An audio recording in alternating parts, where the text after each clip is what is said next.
Hey guys, what's going on? James here, and in the next couple of videos coming up soon, I want to cover something that Pewter Report actually covered all the way back at the NFL Combine, which was the Bucs interview tracker. Now, Pewter Report, Scott Reynolds, friends over at pewterreport.com, did an excellent job of tracking all the official interviews that the Bucs had at the NFL Combine and all the informal interviews that the Bucs had. I want to make that distinction because in my opinion, a formal interview at the Combine is more important than an informal interview. So, as we're going to take a look here at the example, we'll dive into these guys on a separate video, but all the bolded names are ones that had formal interviews with the Buccaneers.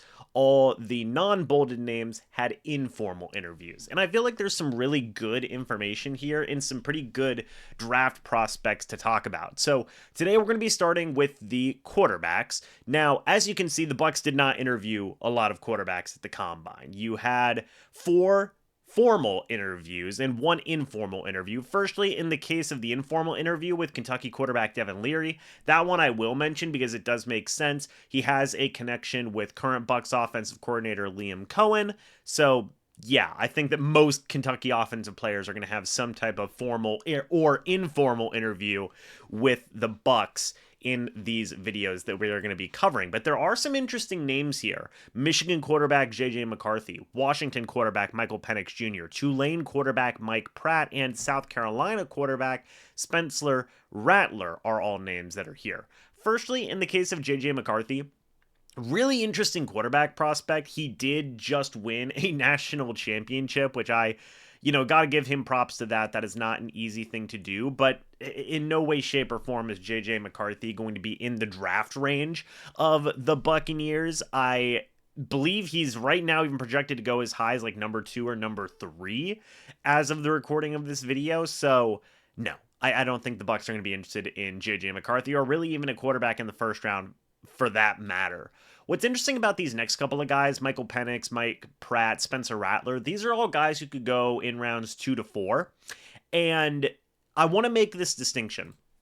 The NFL Combine was February 29th to March 3rd. The Buccaneers re-signed Baker Mayfield on March 11th. So after they had these official interviews with Penix, Pratt, and Rattler. And I like all 3 of these guys. I think out of Penix, Pratt, and Rattler, Penix has the most ability, in my opinion. Penix was just really good this past season. He led Washington in the college football playoffs, was just able to make so many different types of plays, both as a runner and as a passer as well. So he is definitely a guy that I think is going to be worth paying attention to in this upcoming draft process. Maybe not necessarily for the Bucs, because again, you did re-sign Baker Mayfield to that long-term deal, 3-year deal, technically, a 2-year deal. The Buccaneers could move on after year 2, but if Penix starts to drop, maybe he does get to round 2, the Bucs pick in round 2. I wouldn't completely count it out. The past 2 years at Washington, he was freaking amazing. 67 touchdowns to 19 interceptions, 9,044 passing yards. The biggest knock on him has been injuries. He dealt with a good bit of injuries throughout his collegiate career, so that is notable. That is something that would be worth paying attention to. But again, he is probably still a little bit too high up for the Buccaneers price range, or I guess I should say for them to really consider going forward. Pratt is another interesting quarterback coming out of Tulane. Tulane was very good this past season as well. Michael Pratt was one of the bigger reasons for that. I mean, they went 11-3 this past year. I believe they ended up being ranked. Were they ranked 13th? I can't remember off the top of my head. But, you take a look here. His time at Tulane was great. I mean, he started as a freshman, finished his collegiate career with 90 touchdowns to 26 interceptions, 9,611 passing yards. All in all, Tulane had a pretty good run with Michael Pratt at quarterback. Again, he is one of those guys who is expected to go in the upper middle rounds, I like to call it, so to speak. So he is maybe that first guy that you would say, okay, if the Buccaneers address some of their bigger needs in the first couple of rounds, let's say interior offensive line, let's say edge rusher, and those types of things, maybe you consider a guy like Michael Pratt in the later rounds. But then what does that mean for a guy like Kyle Trask, comes the question with that. And then finally, Spencer Rattler. I don't know if you guys remember, but Spencer Rattler was such an interesting quarterback prospect throughout his collegiate career. He played in 11 games at Oklahoma, had 28 touchdowns to 7 interceptions. When he was coming into college, a lot of people thought that this guy was going to be the next face of college football. And it really just didn't happen the way a lot of people thought it was going to happen. He spent a couple of years at Oklahoma to start off his collegiate career, 40 touchdowns, 12 interceptions. Not bad at all, but really not the mind-boggling numbers that a lot of people thought he was going to have.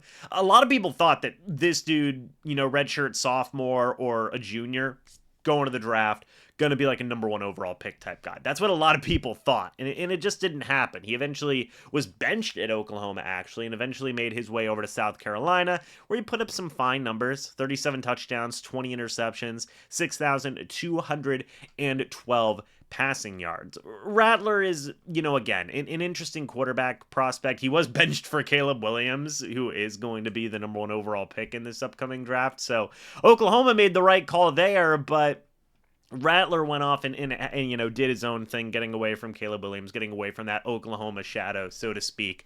And he's a fine quarterback prospect. One thing that's super interesting about all these prospects is more their West Coast builds. I say that because Rattler's 6'1", 200 pounds, isn't necessarily your prototypical 6'5", 245-pound QB. Michael Pratt, 6'2", 200 pounds. Michael Penix is the biggest guy at 6'3", 218. J.J. McCarthy, 6'3", 197. So it is some interesting builds for these quarterbacks, and they've all got some interesting things going on for them. By the way, shout out Michael Pratt, 2023 Offensive Player of the Year. But I would say so far at this juncture, one, it's important to note that these guys interviewed before Baker Mayfield got re-signed. So the Bucs would have been heavily interested in these quarterbacks at that time, but maybe not so much now, especially in the case of McCarthy and Penix, and maybe even Mike Pratt to that point. But I would possibly keep an eye on Spencer Rattler, and I would definitely keep an eye on Devin Leary. I even had him going in my own mock draft.